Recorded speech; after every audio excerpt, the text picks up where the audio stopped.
네, 안녕하세요. 매일 아침 빠르게 만나는 미국 주식과 테슬라 소식 핫트라운 TV입니다.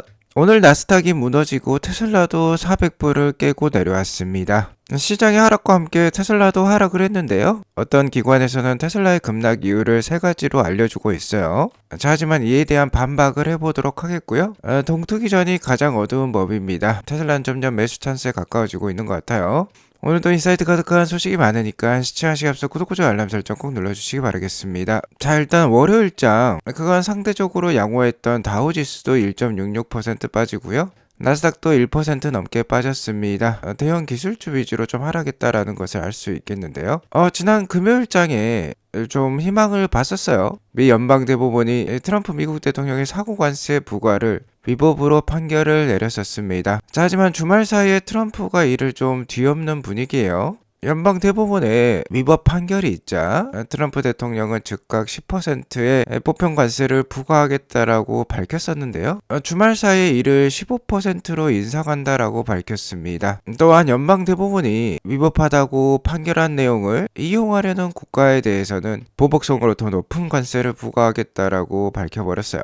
가뜩이나 미국 주식시장 분위기가 좋지 않은데 이러한 상황에서 찬물을 끼얹었습니다. 그러면서 나스닥이 1.13% 하락을 했는데요. 지난주에 이렇게 거의 4일 연속 반등이 있었어요. 그렇기 때문에 어느 정도 쉬어가는 분위기가 나오고 있다라고도 볼 수 있겠고요. 어쨌든 현재 나스닥은 이렇게 박스권에 갇혀 있습니다. 이는 지난해 4월부터 10월까지 V자 반등을 했었고 이에 대한 소화기간이라고 말씀을 드렸었죠. 아무튼 금일 마이크로소프트, 아마존, 테슬라, 메타, 구글을 비롯한 대형주들이 이렇게 약세를 보이고 있는데요. 모두들 AI 투자를 올해 대폭 늘리겠다라고 선언한 기업들이었습니다. 아무래도 수요일장 마감 이후에 엔비디아 실적 발표가 목요일 새벽쯤에 이루어질 것 같은데요. 부디 엔비디아 실적이 잘 나와서 AI 주식들에 대한 분위기를 좀 바꿔주었으면 싶은 마음이 있습니다. 아무튼 최근 발표되었던 TSMC 실적도 괜찮았고 AI 데이터 센터에 함께 들어가고 있는 삼성이라든지 SK하이닉스 메모리 반도체 기업들의 실적도 좋죠. 엔비디아 실적 좀 한번 기대를 해볼 필요가 있을 것 같아요. 다만 현재 나스닥이 22,000선의 지지를 받고 있는데 엔비디아 실적마저 좋지 않다라고 하면 이를 깨고 내려갈 수도 있기 때문에 이 점은 유의할 필요가 있겠는데요.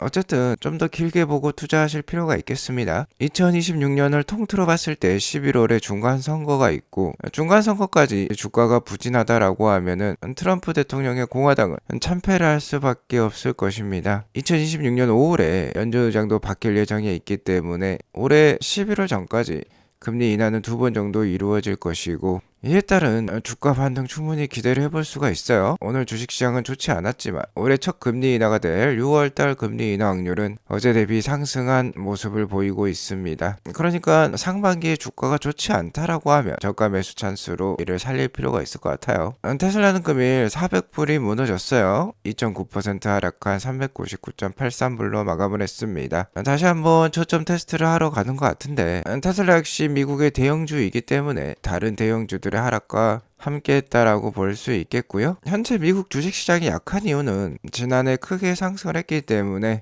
글로벌 자금이 미국을 벗어나서 한국과 일본 등 다른 시장으로 유입이 되고 있기 때문이에요.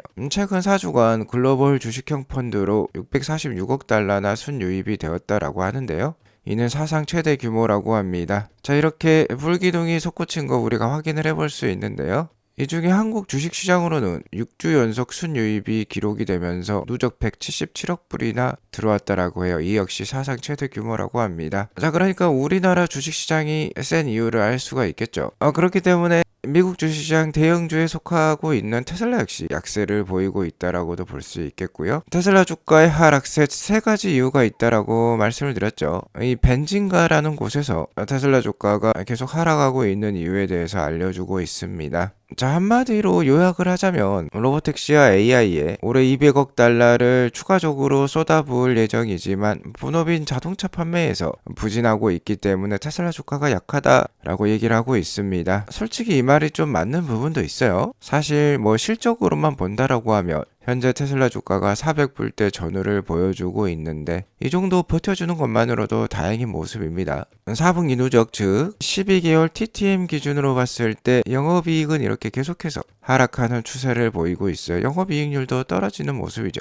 영업이익 성장률이 정체되어 있고 오히려 역성장하는 모습이지만 여기 보이는 이 검정색 실선이 바로 주가가 되겠는데 주가 수익률은 계속해서 유지를 하는 모습입니다. 숫자는 좋지 않지만 아무래도 내러티브가 좋기 때문에 주가가 잘 버티고 있다고 볼 수 있겠죠. AI와 옵티머스 로봇 그리고 자율주행에 대한 기대감 때문이라고 볼 수 있겠습니다. 자, 하지만 이 벤진가라는 곳에서 언급한 세 가지 이유에 대해서 좀 반박을 해보자면요. 첫 번째는 계속되는 전기차 수요 감소를 언급을 했는데 실제로 1월 달에 미국 내 전기차 판매량이 전년 대비 30%나 급감을 했다라고 합니다. 전체 신차 판매 중 6%에 그쳤다라고 해요. 역시나 지난 9월 달에 종료된 7,500불의 EV 보조금이 없어졌기 때문이라고 볼 수 있겠는데요. 이는 장기적으로 테슬라에 유리하다라고 말씀을 드릴 수 있을 것 같습니다. 일단 테슬라는 이 EV 보조금이 삭감되는 것에 대해서 대비를 해왔어요. 최근에 사이버트럭마저 가격을 낮추면서 새로운 모델을 런칭을 하기도 했었죠. 가장 강력한 대항마가 포드의 F150 라이트닝이라고 볼 수 있겠는데 그 차는 아예 단종이 되었습니다. 그러니까 테슬라의 경쟁력이 더욱더 강화된 모습이라고 볼 수 있겠고요. 작년에는 모델 Y 스탠다드마저 출시를 했었죠. EV 보조금이 줄어든 만큼 차 가격을 낮추어서 전기차를 런칭을 했어요. 자, 이런 상황 속에서 테슬라는 FSD를 현재 미국 내 110만 명까지 구독을 시키고 있습니다. 자율주행 기술이 이렇게 싸진 EV들과 어우러지면요, 테슬라의 경쟁력은 더욱더 올라갈 수밖에 없어요. 오히려 EV 보조금에 기대서 판매를 진행해왔던 경쟁사들에게는 사양 성공과 다름없습니다. 좀 더 장기적으로 바라볼 필요가 있고 향후 미래 자동차가 전기차로 다 바뀔 예정에 있다라고 생각을 하신다면 테슬라에게 오히려 유리한 환경이라고 볼 수 있겠죠. 어차피 사라질 보조금이었어요. 테슬라는 이에 맞춰서 2월 14일부터 FSD를 완벽히 구독제로 전환을 시켜버렸죠. 한 달에 99불에 운전기사를 고용할 수 있다라고 하면은, 그리고 그러한 차가 테슬라밖에 없다라고 하면 테슬라만이 전기차로서는 잘 판매가 될 수밖에 없습니다. 두 번째는 현금 우려였어요. 올해 테슬라는 200억 불, 즉 20빌리언을 투자할 것으로 밝혔는데요. 평소에 2배 규모가 맞아요. 평소 테슬라는 캐펙스 투자, 즉 자본적 지출을 6빌리언에서 12빌리언까지 투자를 해왔습니다. 작년에는 8.5빌리언 정도를 투자를 했는데, 자, 이번에는 그 2배 규모인 200억 불 20빌리언을 투자한다라는 것이죠. 자, 하지만 테슬라는 충분한 현금을 갖고 있습니다. 2025년 말 기준으로 44빌리언이라는 큰 돈을 가지고 있어요. 자, 그리고 매년 영업을 통해서 15빌리언 이상을 이제 만들어낼 수 있는 상황이기 때문에 20빌리언을 투자하더라도 그렇게 현금이 줄어들 것 같진 않아요. 오히려 경쟁자들이 전기차라든지 자율주행에 있어서 주저할 때 이렇게 강력한 투자를 할 수 있어야지 추후 2, 3년 뒤에는 완벽한 독점 체제를 만들어낼 수 있을 것입니다. 그리고 이제 사이버캡이 나오고 세미트럭도 나올 예정인데요. 세미트럭은 연간 3조 원 이상의 순이익을 만들어낼 수 있는 사업이고, FSD 구독자는 1000만 대를 목표로 하고 있어요. 중국과 유럽의 FSD가 이제 구독이 될 수 있다라고 하면 구독 수익은 천문학적으로 올라갈 것입니다. 그러면 당연히 현금 흐름이 좋아지겠죠. 자, 이를 다 계산을 해두고 테슬라는 이렇게 투자한다라고 얘기를 하는 거예요. 자, 마지막으로는 기술적 약세를 들고 있습니다. 솔직히 기술적 약세를 보이고 있는 게 맞아요. 테슬라의 일봉 차트를 보면요, 여기 보이는 하나의 캔들이 하루를 뜻합니다. 자, 이렇게 추세선 하단 지지선을 그려볼 수 있는데 현재 이 하단 지지선을 뚫고 내려왔어요. 기술적 하락 신호가 떴다라고 볼 수 있겠는데, 최근 1년만 보면은 이 하락 추세선을 뚫고 내려오면은 역시나 바로 반등을 보여주었습니다. 그렇기 때문에 테슬라를 장기적으로 계속 모아가시는 분들이라고 하면은 매수 찬스라고 볼 수 있겠죠.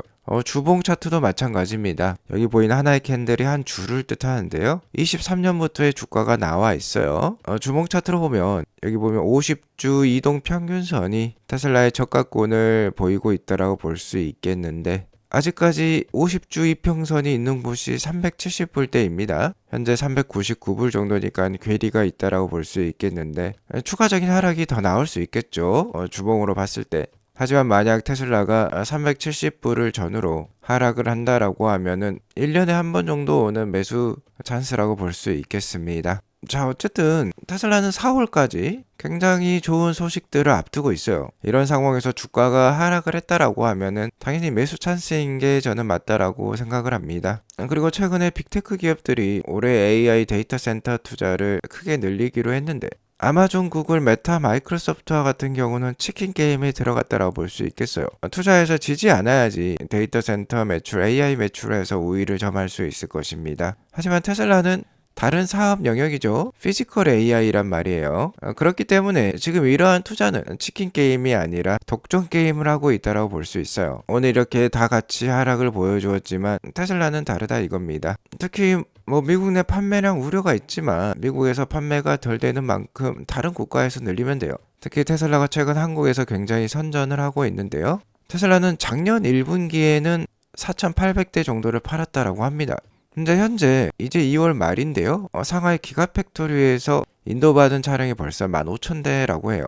자, 이렇게 되면 최소한 올해 1분기 한국 판매량은 전년 대비 3배가 될 수 있겠죠. 그리고 테슬라는 로보택시 네트워크를 계속 늘리고 있습니다. 일단 상반기까지 지금의 텍사스 오스틴과 캘리포니아 베이 에리아를 넘어서서 7개 주에 추가적으로 진출할 예정에 있고, 자, 플로리다주는 곧 있으면 로보택시가 출시될 예정에 있어요. 로보택시 운영을 위한 운영 관리자를 고용 중에 있습니다. 그리고 무엇보다도 가장 가깝게 다가왔고 기다려지고 있는 것은 유럽 FSD 승인 소식이죠. 네덜란드 RDW라는 규제 기관에서는 2월 이내에 승인 결정을 내리기 위한 필요한 노력을 하고 있다라고 밝히고 있고요. 테슬라 유럽 지역 웹사이트의 소스 코드를 살펴보니까 99유로에 구독을 할 수 있다. 지금 당장 주문할 수 있다. 이런 버튼들이 숨겨져 있다라고 합니다. 이렇게 되면 곧 있으면 FSD가 유럽에 런칭을 할 수 있다라는 얘기가 되겠는데요. 물론 아직까지는 소문에 불과해요. 아무튼 관련된 소식이 나오면 바로 알려드리도록 하겠습니다. 어쨌든 하나하나가 모두 굵직한 이슈이기 때문에 이런 모습을 보면 테슬라 주가 하반기는 좀 강세를 보일 가능성이 높아 보이고요. 일론 머스크도 얘기를 했었죠. 올해 하반기부터 테슬라가 AI에 투입한 결실이 어느 정도 숫자로 나올 것이다 라고 밝혔기 때문에 이를 기대하면서 투자를 이어가시면 좋겠습니다. 오늘 이것으로 방송을 마치겠고요. 오늘 방송이 도움이 되었으면 구독과 알람 설정 꼭 눌러주시기 바라겠습니다. 행복한 하루 되시기 바라겠습니다. 감사합니다.